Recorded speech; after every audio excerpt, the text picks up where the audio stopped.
This episode contains adult language and spoilers.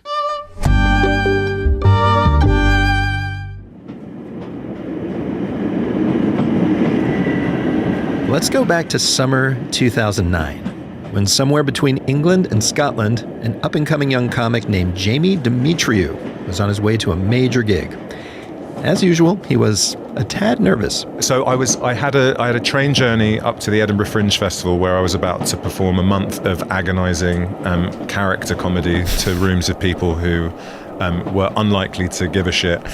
And my the train journey to the Edinburgh Fringe is always one riddled with self-doubt, and I try and calm myself by watching films on my laptop.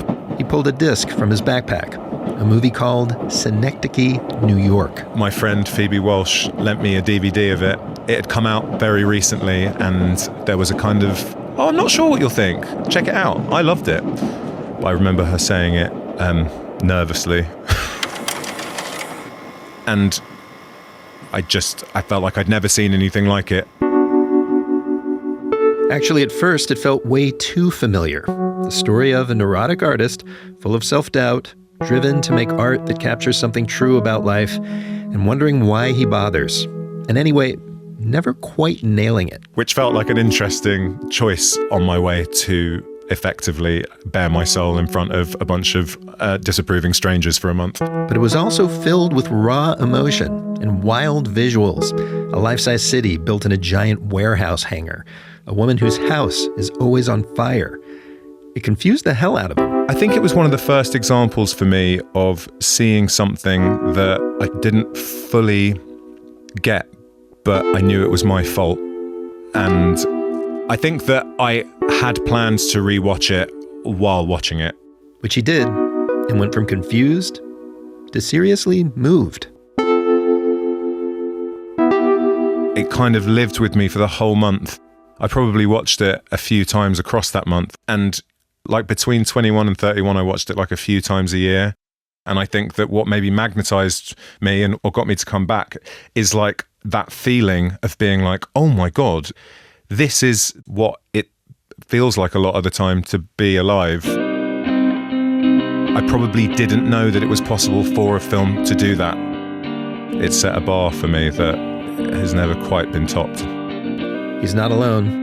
Today, a lot of critics will tell you SYNECDOCHE, New York is one of the best movies of the century. Half the folks I spoke to for this episode said it moved them to tears. And almost as soon as it came out, movies like it pretty much stopped being made.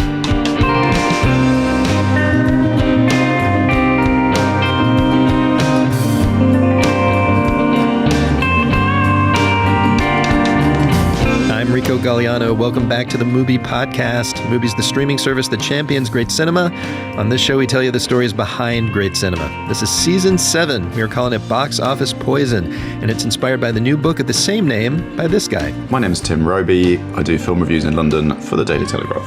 Every week, with the help of Tim and others, we dive into the tortured history of a great movie that did very bad box office.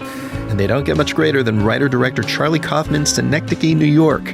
A funny, weird, deeply sad, totally epic film about the meaning of life, or lack thereof, and which somehow got made with a decent-sized budget. It didn't even come close to earning back. I mean, it's almost impossible to imagine the way that Hollywood is today, that a great screenwriter would be given $20 million, but good luck, we trust you, you're a genius. That, by the way, is Amy Nicholson, lead film critic for the LA Times, and you'll hear more from her, one of the film's stars, Daniel London, and Jamie Demetriou, who went on to BAFTA-winning acclaim in series like FLEABAG, all of them talking about a movie that marked a high point in oughties-era cinema and ended up being one of the last of its kind.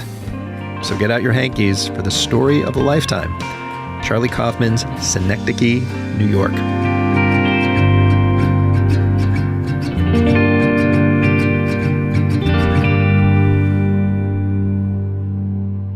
I'm going to start this tale, like Kaufman might, with a metaphor. Charlie Kaufman has a phobia of lifts. Elevator, as you say in the States, we call it a lift, but yeah. Since his childhood, he's had nightmares about being stuck in an elevator It's always apparently old, squeaking and hanging and moving from side to side, and you feel it's going to collapse on you. He's had this recurring nightmare his entire life, and this nightmare is reflected in his screenplays. Like in his breakthrough movie as a screenwriter, Being John Malkovich. 7.5, right? Yeah. I'll take you through it. Where the hero learns he has to stop an elevator between floors and get the doors crowbarred open just to get to his day job on the claustrophobic 7.5 floor. 7.5. Thank you. Seems to me like a metaphor for being stalled out in your life or career. The nightmare of being trapped in between states. But in 2004, that was not Charlie Kaufman's situation. In fact, he'd taken a fast ride to the top of the movie industry and just kept rising. And the Oscar goes to Charlie Kaufman, Michael Gondry, and Pierre Bismuth for Eternal Sunshine of the Spotless Mind. In 2004, Charlie Kaufman is coming off a run of 3 pretty sensationally successful scripts, which he was nominated for an Oscar for in each case, being John Malkovich, directed by Spike Jonze in 1999, and then his second for adaptation, again, Spike Jonze, 2002. And he won the third one, which was for Eternal Sunshine of the Spotless Mind in 2004. Thanks to the Academy, 29 seconds, 27 seconds. That's really intimidating. So he is the golden boy of Hollywood screenwriting at this point, and he has people basically begging him to write scripts for them. He turns a lot of offers down, I'm sure, because Charlie Kaufman is a very rebellious intellectual person, and he's not going to write any old trash for you. I'm supposed to wrap up now, and no, I don't want to take my time. I want to get off the stage. So thank you. Hi to my daughter, Anna. You know, Charlie, and anyone knows this who has heard him talk or, seen his work, he is just the most sort of anti-bullshit that you can ever encounter. That's Daniel London. You might know him as the guy who cares for the precogs in the movie Minority Report. He later got cast in the ensemble of SYNECDOCHE, New York. And it's just so apparent when you meet him, like this is someone who's not going to be making cute small talk or kind of going out of his way to present some sort of normalized version of what a conversation is supposed to be. He's just like, if he was feeling prickly, he was prickly. If his allergies were bad and you asked him, hey, how you doing, Charlie? He'd tell you, my allergies are bad. That's the guy he is. But with that is just this brutal and beautiful honesty in the way he carries himself through the world. And that went for his scripts, which were usually about brutally honest artists struggling through a world of bullshit, but also struggling to just lighten up a little. His stuff was brainy, self-reflexive, personal, silly, hard to categorize. And yeah, he was lucky enough to be making it at exactly the right Hollywood moment. There's a climate at the time, and this is the early 2000s, which was quite sympathetic to his type of cinema.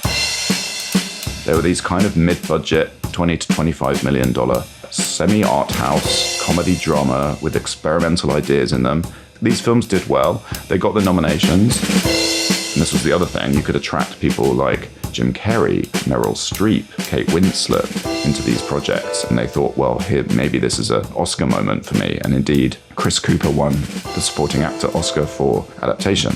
But Amy Nicholson says, most importantly, mid-budget auteurs of the day could actually earn their budgets back. These guys are making movies that just do like gangbusters numbers, not only in theaters, but especially like DVDs. So there was this great creative burst where like these kind of interesting, heady movies that people love to watch and rewatch and get into the headspace of, people want to go to, the store and buy them and bring them home and watch them over and over again. So it's economically feasible to make them. They don't have to hit big in cinemas because they can keep earning money on DVD. Exactly. Like, I'm not a person who reminisces that much about DVDs as the discs, but I am a person who just like celebrates how valuable it was as a pipeline source of funding to like make studios willing to fund interesting movies at decent, respectable budgets. Which they did. Starting in the 90s and into the oughties, big studios all launched art house side companies that made or acquired these kind of movies. Fox created Fox Searchlight, Paramount had Paramount Vantage, Warner had Warner Independent. That's on top of indie companies and just rich guys eager to finance this stuff. People called it Indiewood. And in 2004, like everyone in Indiewood, the head of Sony Pictures Classics definitely wanted to work with Charlie Kaufman. Her name was Amy Pascal, and she had a concept she was pretty sure he wouldn't turn down. Yeah, the story is that Amy Pascal invited Charlie Kaufman and Spike Jonze into her office and said, "Make me a horror film." I don't think she was thinking, a supernatural horror film, but make something that's about, if you like, the horror of everyday life. There's always a character in his films, usually the main character, who's sort of falling apart. There's always someone, usually a Charlie Kaufman stand-in, who feels that life is slipping away from them. So Amy Pascal, I think, quite intelligently thought, why not sort of tip this slightly over into a genre idea? And by all reports, he tried, but came up with a story that definitely did not fit any genre. So it's difficult to capture the plots of any Charlie Kaufman films in a nutshell. They are so complicated and sort of sophisticated and layered. Yeah. I would say, to try and boil it down, we follow the efforts of a playwright based in New York called Caden Cotard. Harold Pinter died. Wow. Oh. Well, he's old, right? Oh, wait, he won the Nobel Prize. Who is struggling somewhat in his life and career. That's an understatement. Caden, played by the late Philip Seymour Hoffman, is married to a painter who's falling out of love with him. His health is almost comically crumbling. His doctors keep passing him around, trying to diagnose his tons of ailments. I think we need to get you to a neurologist. Neurologist? The brain expert. I know what a neurologist is. Fine, I just thought from the way you asked. I just thought you said urologist. And his career is definitely stuck on the 7th and a half floor. He's directing a regional stage production of Death of a Salesman, which his wife gives a review that Charlie Kaufman would probably consider the world's worst insult. You're restaging someone else's old play. There's nothing personal in it. She leaves him, and adrift, Caden makes his next project massively personal. He gets given this grant, which is a MacArthur Genius Grant. Here's your chance to kind of follow your passion. Yeah, you get like $1 million, basically. Exactly. And he decides that his passion project is going to be this huge production. He's going to get actors to play every single person who is important in his life. And he's going to get them to enact a kind of simulacrum of his life inside this huge warehouse in the middle of Manhattan. What was this shoot for? Plays. Like theater plays? Shakespeare. And so he begins it, and then suddenly, as the film proceeds, we realize that this production has been going on for years, and not a single audience member has been allowed in to see it yet, because he just is such a perfectionist. Yeah, this is when Kaufman's small-scale, absurdist dramedy becomes physically and emotionally gigantic. As inside the warehouse, Caden and his huge cast and crew love and age and die while making this endless play about loving and aging and dying amidst a full-scale recreation of a city.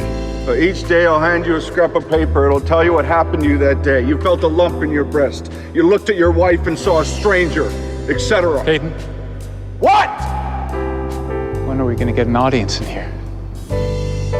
It's been 17 years. And of course, it's a surreal idea because the potential budget of this thing would be unbelievably astronomical.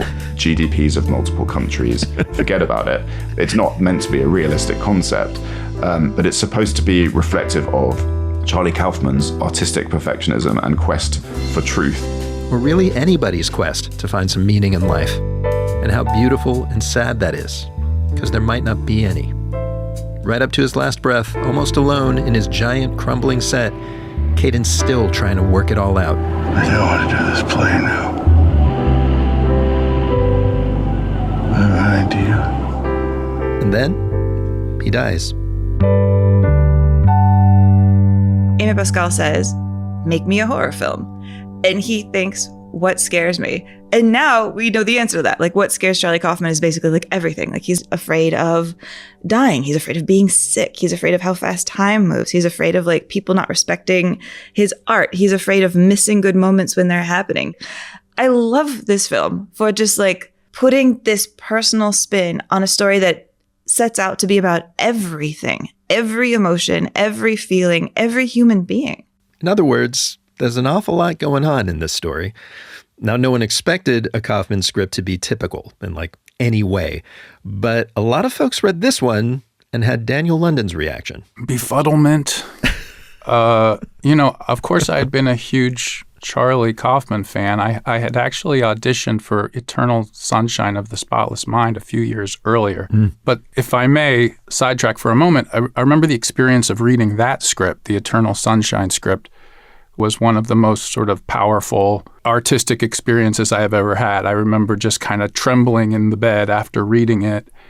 And as much as I really love that movie, it just couldn't get better than as it was on the page. It was just such a gorgeous, mind-blowing, disorienting read.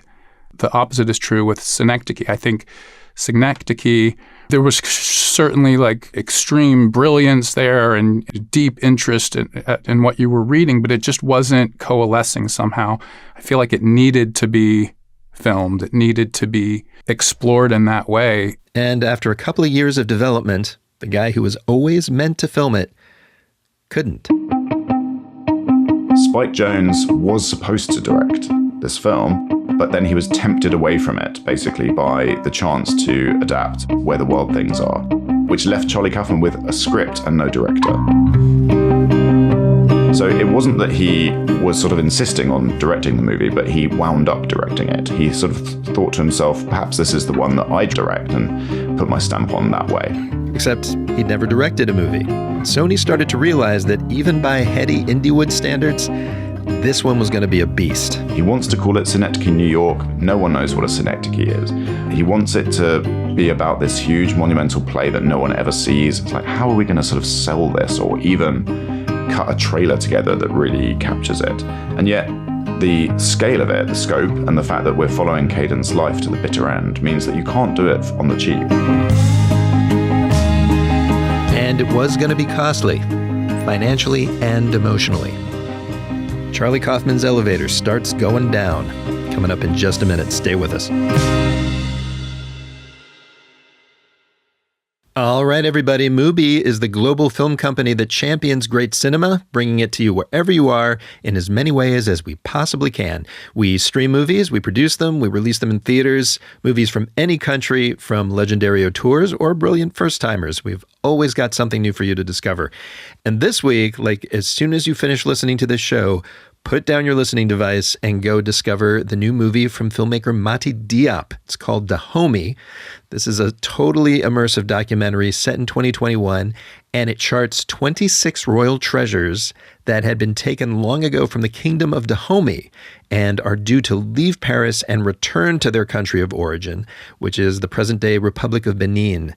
It is told from multiple perspectives, and it asks questions about how these things should be received in a country that's totally changed since they've been gone. Dahomey won the Golden Bear Prize at this year's Berlinale. Little White Lies called Diop, quote, a cinematic force of nature.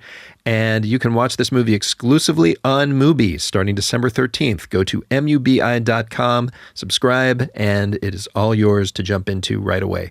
Also, one more thing.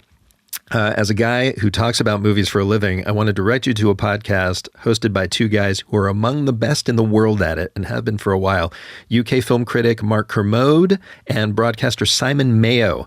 Their show is called Kermode and Mayo's Take, and it is a must-listen if you want a fresh look at film and TV. They bring you deep dive reviews, fascinating interviews with industry icons, and a kind of hilarity only they can deliver, trust me. Whether you're a casual viewer or a serious cinephile, Kermode and Mayo's Take gives you insights, laughs, and surprises with every episode. Catch it on your favorite podcast platform. For more links and info about that show, about Dahomey, and about subscribing to MUBI, check the show notes of this episode. Speaking of, let's get back to this episode.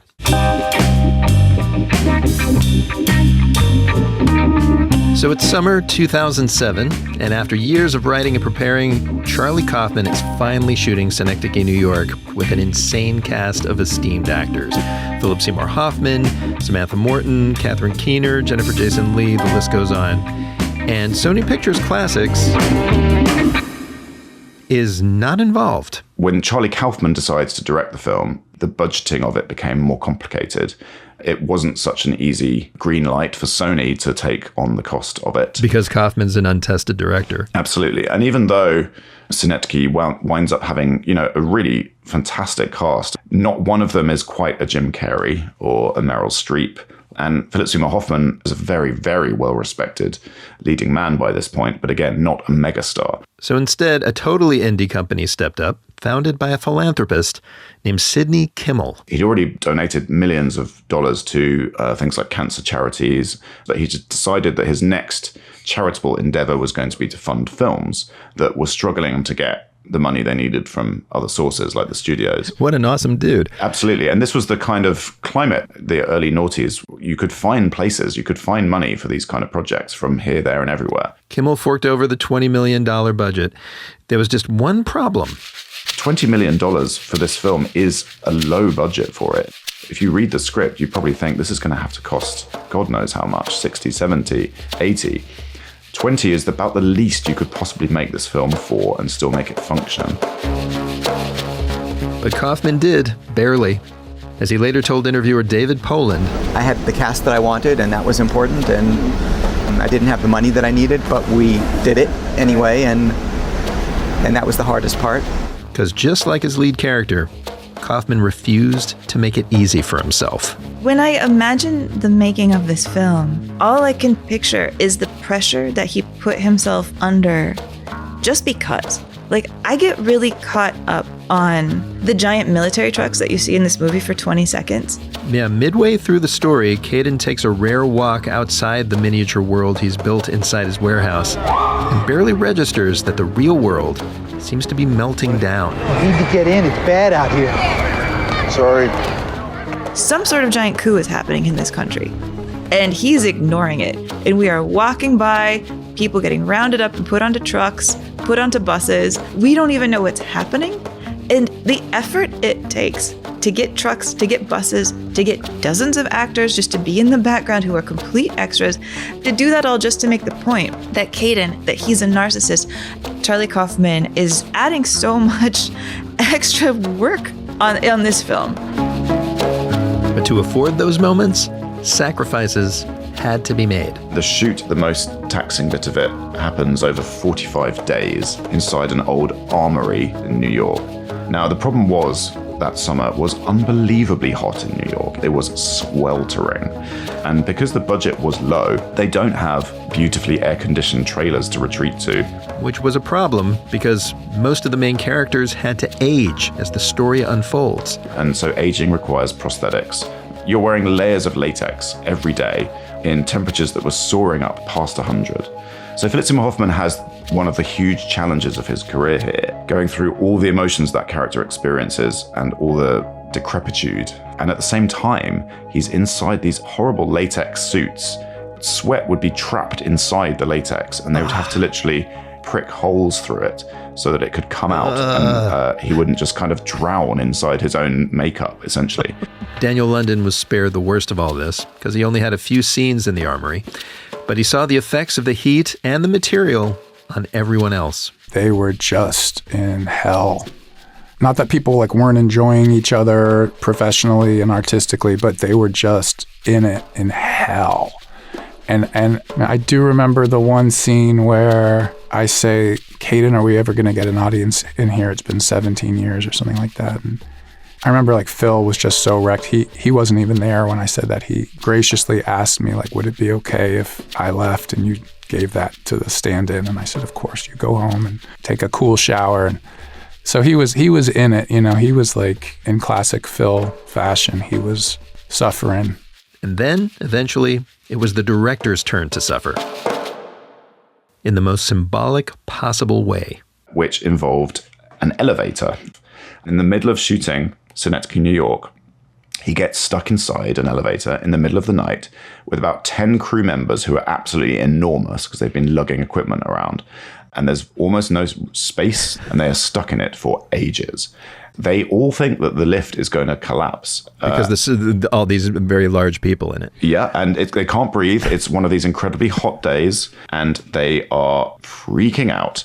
To get out of there, someone had to prise open the doors, and they had to, because it's stuck halfway, they had to crawl out and jump half a floor down, constantly worrying that the lift is going to spring back to life and literally decapitate someone. Yeah, this really happened. Charlie Kaufman was living his own nightmare elevator metaphor, trapped between floors.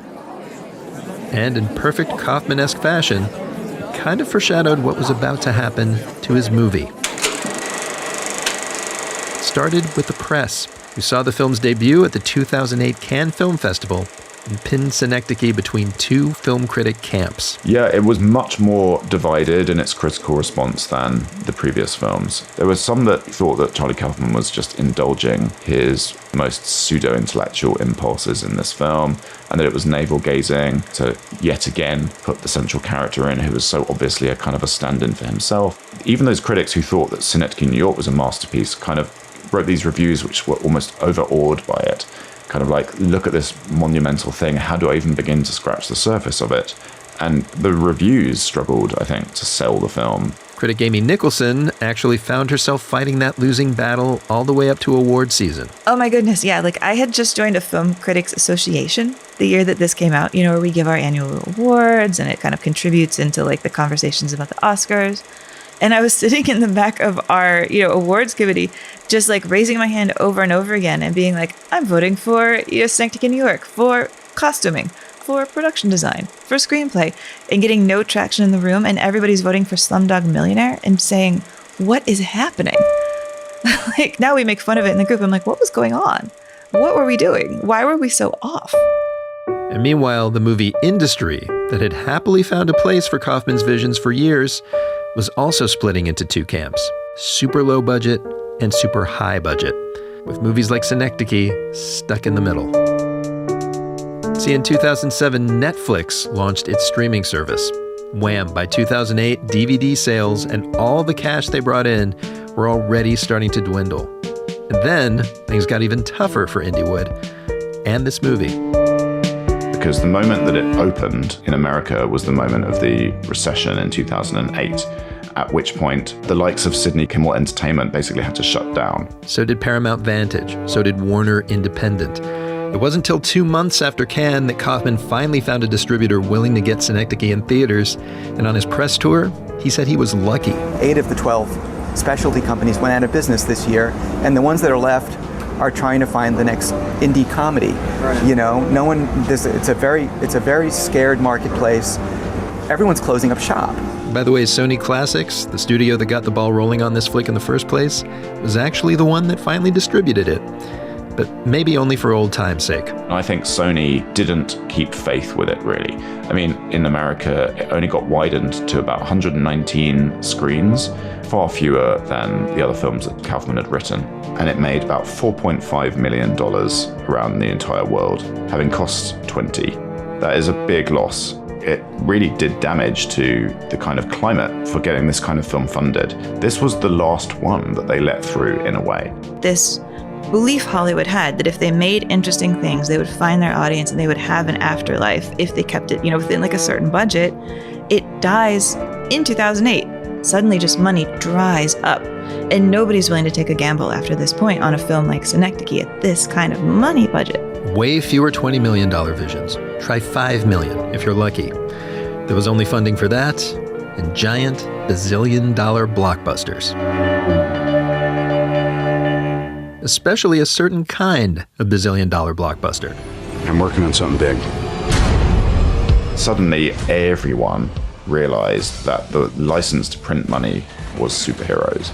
It began with X-Men and Spider-Man, but then it really kicked off with Iron Man in 2008, and Iron Man came out at exactly the same time as SYNECDOCHE New York. So as Charlie Kaufman's kind of magnum opus was going down the drain, Iron Man, which I don't think anyone in Hollywood expected to be nearly as big a film as it was exploding, and it was just opening up the doorway to the next 10 years of entertainment, really. And that was whiz-bang superhero stuff. A lot of which, ironically, was directed by guys who'd come up making indies. Iron Man's Jon Favreau, Spider-Man's Sam Raimi. But where does this leave Charlie Kaufman? Charlie Kaufman is not interested in writing these films. I toy with the idea in my head of Marvel calling him up and trying to get him to do Doctor Strange. You can sort of see how someone at Marvel might have thought that would be a good idea.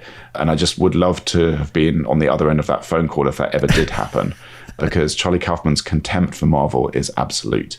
He describes it as superhero garbage. And he says that the moment that Iron Man came in, it was impossible to make any of the kind of films that he wanted to make. Yeah, Kaufman didn't put out another feature for 7 years. That'd be the heartbreaking stop-motion animated movie Anomalisa, co-directed with Duke Johnson. He'd gone from working on a grand scale to working with miniatures. And he had to partially crowdfund that because the budget just was not there. There was no Sidney Kimmel Entertainment be his White Knight anymore. But good news. Anomalisa got an Oscar nomination for Best Animated Film and earned universal raves. And so did SYNECDOCHE. Eventually. You know, there are some movies that you kind of need to watch twice. Like, this is definitely a movie that I saw it once, my brain was turned on, saw it twice, cried the whole time. And part of what's hard for critics is you don't get a lot of chances to watch movies twice. Where I think things started to turn around for this is it was lucky enough that it came out in 2008. Only 2 years later, people were doing like best movies of the aughts. And those like top 10 lists started to come out. And I, of course, put Synecdoche, New York as like the number one on my top 10 list. Didn't really make an impact. Totally get it.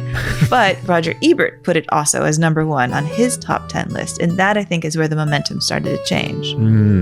How do you think it's regarded now? Now I think people have like caught up to the fact that this is an absolute masterpiece. And while you won't necessarily see its influence in other people's work, Amy says you can feel it in anything that takes a big swing. Like copying Kaufman, I would say, is a sucker's game. I would just like to think that the influences that have come from Synecdoche have wormed their way into people's like brains where they just think, I'm going to go all in on this idea. You know, I hope that this movie gives people courage. I definitely know a comedian that applies to, even years after he first saw Synecdoche on a train to the Edinburgh Fringe Festival. I kind of return to it every now and again, and I did so for this podcast, and I was just like completely overwhelmed and delighted by how much I still adore it. I don't know, I almost feel like embarrassed when I'm watching it because it's so kind of honest. I will say, I can imagine someone saying like a comedian, this is their favorite movie? Oh my really? God, though. Do you not find it so, I mean, I worry that the idea of being like, oh, I actually find it really funny is almost like, you know, I think there's maybe something a bit chin strokey about that on the surface. But in truth, like, there's actually quite a few just openly funny bits, like them in the car, you know, arguing over whether they should admit to their daughter that she has blood. This is when Caden and his wife are trying to explain plumbing to her. It's okay, honey. They just carry water to and from sinks and toilets. It's like in your body. And you have veins. Capillaries filled with blood. I have blood. I don't want blood. I don't want blood. I don't want blood. Just trying to explain plumbing. Well, stop. God, I can't do this. You don't have to worry, honey. You don't have No, I don't blood. think you should tell her she doesn't have blood. Stop it. I don't want blood. Like that is insane. And all those scenes with the therapist and how like they've cut it so that she kind of sits on all his dialogue and cuts him off. It's like so silly and but sometimes even within those scenes it'll pivot from something absurd like that to just heartbreak. Yeah, it's amazing. It's like so lovely and feel like they sit so beautifully alongside each other. Funny and scary, the silly and the sad. Charlie Kaufman fears being caught somewhere between things, but really, that's life. And it's right where fans like me and Jamie want to find him.